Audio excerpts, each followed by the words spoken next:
മറ്റൊരു വിഭാഗമാണ്. ഞാൻ പറഞ്ഞത് ഇത് ഒരു ടൈപ്പ് ഓഫ് സാധനമാണ്, പേറിൻ്റെ തന്നെ. ഇതിൻ്റെ തന്നെ വേറൊരു സൈസാണ് ഇത്. അതിൻ്റെ തന്നെ വലിപ്പം വ്യത്യാസം കേട്ടോ. ഇത് നീളത്തോട് കൂടിയ സാധനം, ഇത് സൈസൂടെ ഉരുണ്ട സാധനം. ഇത് തന്നെ പല തരത്തിലുള്ള ചെറുതും വലുതുമായിട്ടുള്ള പല തരത്തിലുള്ളതുണ്ട്. ഇത് നമുക്കൊന്ന് ട്രൈ ചെയ്ത് നോക്കാം.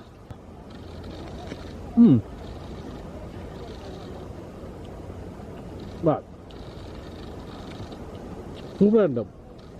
നമ്മൾ സാധാരണ കടയിൽ നിന്നൊക്കെ മേടിക്കുന്ന പോലെ അതിലും കൂടുതൽ ടേസ്റ്റ് എന്ന് വേണം പറയാം. ഞാൻ നേരത്തെ പറഞ്ഞല്ലോ, കടയിൽ നിന്ന് മേടിക്കുന്നത് കുറച്ചുകൂടെയൊക്കെ പ്രിസർവേറ്റീവ് കാര്യങ്ങളൊക്കെ കാണും. ഇതിപ്പോൾ ഇതുപോലെ ഫ്രഷ് ആയിട്ടും ഇപ്പോൾ നമ്മുടെ വീട്ടിലൊക്കെ ഉണ്ടാവുകയാണെങ്കിൽ അത് നമ്മൾ പറിച്ച് തിന്നുവാണെങ്കിൽ എങ്ങനെയാണ് അവസ്ഥ, അതുപോലെയാണ് നമുക്ക് ഇത് ഫീൽ ചെയ്യുന്നതാ. എൻ്റെ ഇവിടെ കാണുന്നത് ഇതെല്ലാം ഈ പേറിൻ്റെ ഓരോ വർഗത്തിൽപ്പെടുന്ന സാധനങ്ങളാണ്. അപ്പോൾ ഒരല്പം കൂടി കഴിക്കാം. ഇതെത്ര കടിച്ചാലോ നമ്മൾ തിന്നാലോ, ഞാൻ നേരത്തെ പറഞ്ഞാൽ കുറച്ചുകൂടി മേടിച്ചോടും കൂടെ പോകണം. അപ്പം ഞാനാലും നമ്മുടെ പ്ലാസ്റ്റിക് ബോളിൽ ചിലപ്പോൾ സാധനങ്ങളൊക്കെ ഇടുന്നുണ്ട്. ഇതാണ് ഞാൻ പറഞ്ഞത്. നോക്കിയാൽ ഈ ഒരു ചേർത്തലൊക്കെ എത്രത്തോളമാണെന്നുള്ള കാര്യം. ഇതിൽ നമുക്ക് ആവശ്യത്തിനുള്ളത് നമുക്ക് പറിച്ചെടുക്കാം. അതിനുശേഷം അത്ര കൊണ്ടുപോയി തൂക്കി നമുക്ക് വീട്ടിൽ കൊണ്ടുപോകാവുന്നതാണ്. ഈ ഒരു ഏരിയ മൊത്തം അതിനുള്ളതാണ്. ഇത് അങ്ങോട്ട് മാർക്ക് കഴിഞ്ഞാൽ, ഈ റൈറ്റ് സൈഡിലേക്ക് മാർക്ക് കഴിഞ്ഞാൽ ഈ കാണുന്ന മൊത്തം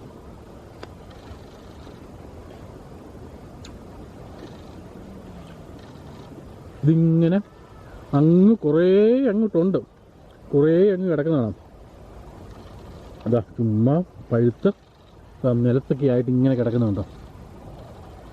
എൻ്റെ അമ്മേ, സത്യം പറഞ്ഞാൽ ഇവർ ഇങ്ങനൊരു ആവശ്യങ്ങൾക്കായിട്ടാണ് ഇത് ഉപയോഗിക്കുന്നതാണ് ഏറ്റവും വലിയ കാര്യം. സത്യം പറഞ്ഞാൽ നമുക്ക് വിചാരിക്കുവാണെങ്കിൽ ഇത് പറിച്ച് വിൽപ്പനയൊക്കെ നടത്തുവാണെങ്കിലൊക്കെ കാര്യങ്ങളൊക്കെ നടക്കും. പക്ഷേ എന്തുകൊണ്ട് അവരങ്ങനെ ചെയ്യുന്നില്ല എന്ന് എനിക്ക് മനസ്സിലാകുന്നില്ല. ഭയങ്കര ഒരു ട്രീയാണ് ഈ പേറിൻ്റെ ചേർത്തെ മുഴുവൻ ഈ സാധനങ്ങളാണ്.